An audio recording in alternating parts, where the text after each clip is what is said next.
My name's Matt Nasser, and I'm an actor, writer, art curator. I have been performing since I was very young. I started in school plays and choir, and I loved it, and I was good at it, studied it in school, and then when I got out of college, I came to LaMaMa Theater in the East Village, and it's been my artistic home ever since. This opened a little less than a year ago, but it really hasn't been operational pretty much till this season. Used to be an old German music hall back in the day. You can still see the busts of like Mozart and all these like German composers on the building there. LaMaMa, the other big building was Yiddish theater. Actually, the building I used to live in was a Yiddish theater too. There was a lot of Yiddish theater area. Level 2. When I worked with Ellen Stewart, LaMaMa herself, it was always about wearing different hats. You're not just, I'm the actor and, you know, that's all I can do and that's all I want to do. And it's like, no, you're going to help with the sets and you're going to help write the music and, you know, sing the song and improv something, and you're going to help the other person do their show and do the lighting. You're going to clean. You're going to clean the lobby, and it all informs every aspect of what you're doing. I really responded to that because I really think that it makes you a richer artist when you are on stage or when you are writing the play, because you have seen it from so many angles. That's one of the more famous shows that Ellen shows, Trojan Women. What's some of the different places we've done it? Making things in the moment, using the surroundings, being site-specific, using the space, which, you know, is something that obviously happens in film, but not so much in theater. When I started, it was very much like, oh, I'm gonna be on Broadway. And then you mature, you see what's out there. It's Candy Darling, and there's so many different things here. The Open Theater, there's Danny DeVito in a play. Blue Man Group here, and Godspell, and there's Bette Midler in a play called Queen Nefertiti. And there's actually a statue of Ellen there. The company that I'm a part of is called the Great Jones Repertory Company, and they would tour all around the world, and she would basically find a place, an old ruin, a farm, by the seashore, and she would create scenes and moments based on where we were. The last play that I toured was a collaboration with LaMaMa and a company in Kosovo. And not only did we perform the play, but we invited people from Kosovo and people from Serbia to watch the play and to be in the play. I think the mission of a lot of my art is working with people to create art, not in a vacuum. It's never in a vacuum, no matter what your art form is. This is how it all started. It was quiet, and all at once, something, somewhere, went boom! It was a day like today. I was down in the backyard having my first cup of coffee when all of a sudden I heard a boom! It was off in the distance, like something from another world. The coffee spilled, the cup hit the ground and smashed into bits. It broke into dozens of pieces. It went boom, and a skinny man with a mustache hit the ground. Then the slaughter followed. Rivers of blood flowed. Sometimes I think war has always been going on in these parts, but people might not have been aware. That is, until something went boom. It was a way to bring people with very opposing views together in a room and create art. But before honoring the living, we must first honor the fallen ones, those struck down at the front.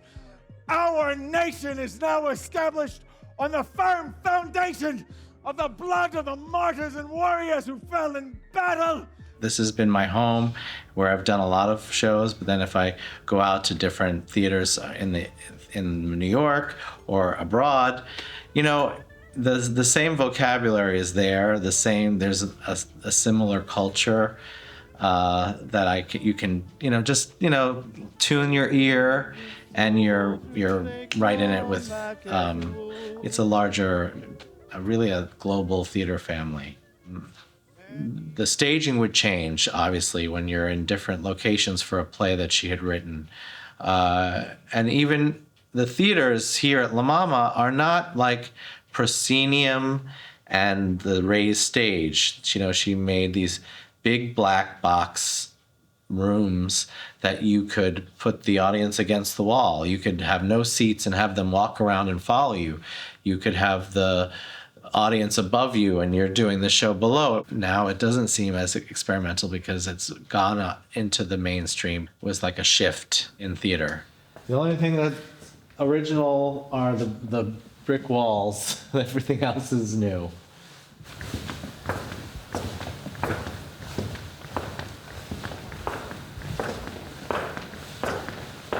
In the old space, they had to stagger like the late night club stuff or so now you could scream, you could be killed and no one would hear you. I would say the most helpful thing that I studied before doing stand-up was Shakespeare, strangely enough, because in Shakespeare they have soliloquies, so you're going out and you're just basically telling your feelings to the audience.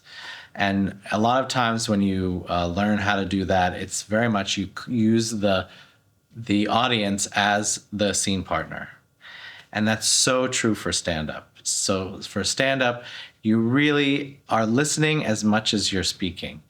You're reading the room, you're feeling the audience, you know, a little side comment. Anything you can take from the audience, it's gold. I hate old people. I know, it's ageist, but sue me. You'll be dead before it goes to trial. I hate old people because I've had to deal with them my entire life. I was an only child to two old people.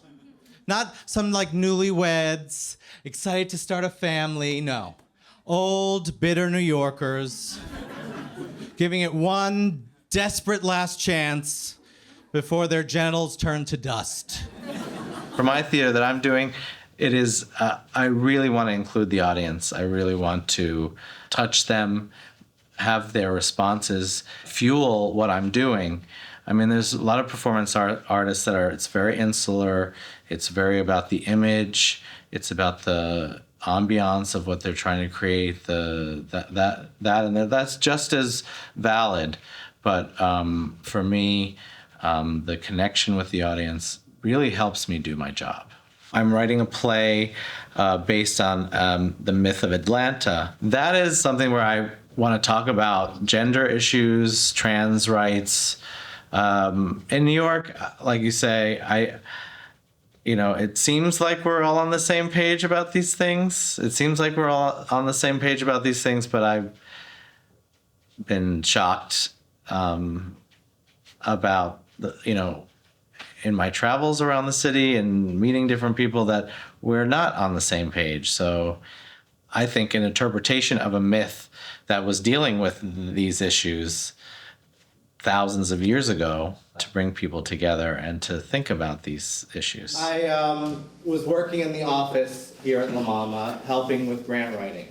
And we always had to do grants like 2 years in advance to get any money for Ellen's show. So she had said that the next show, even though she hadn't even written anything about it or done anything, was going to be Atlanta.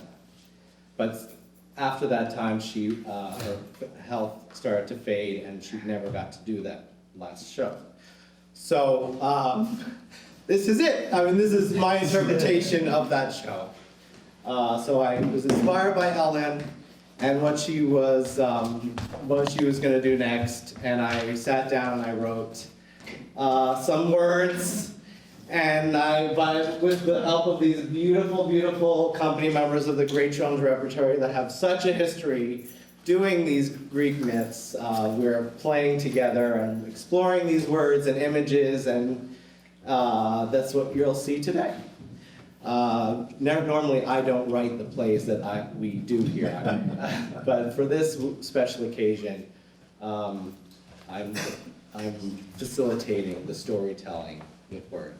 So anyway, thank you so much for being here. Welcome to LaMaMa, our first reading here in this community art space, more to come. And let's start this, shall we? Drums!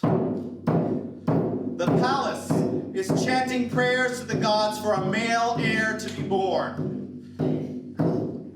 The midwives are waiting on the queen, who has been in labor for some time now. Sweat running down her face and lit by fire of torches, she tries to breathe, but can't help but screaming out in pain. It is a difficult birth, and there is a lot of blood. The king is pacing in the courtyard below, the royal bedchamber, surrounded by a few of his men who keep their distance. He stops by a statue of Artemis and looks up in prayer.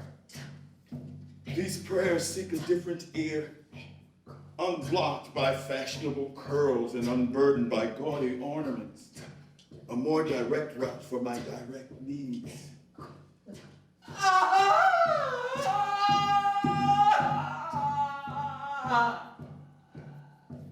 My child. My lord, a child is born, but at great cost. I've worked in downtown theater for about 15 years now, and the people that I've performed with and my community is very diverse.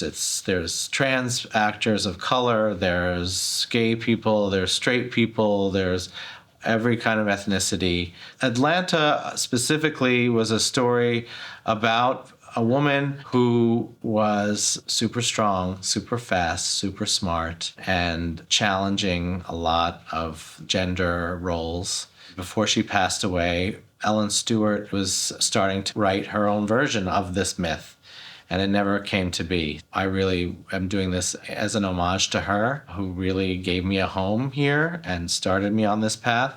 It really served me in many ways. Ellen would make a song up while we were rehearsing and expect you to just sing it and just like perform it.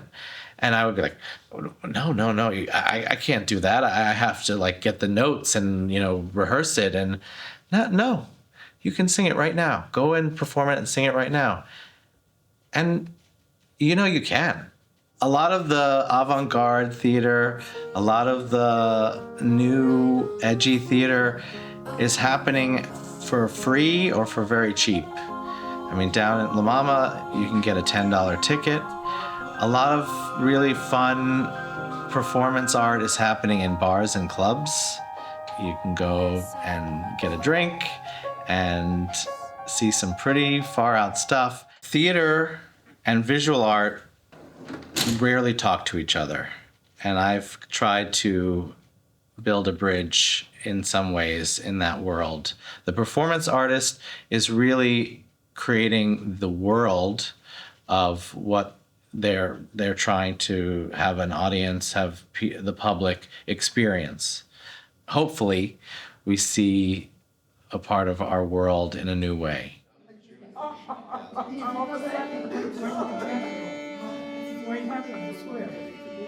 hope an hour. We haven't ever done it yet, so that's.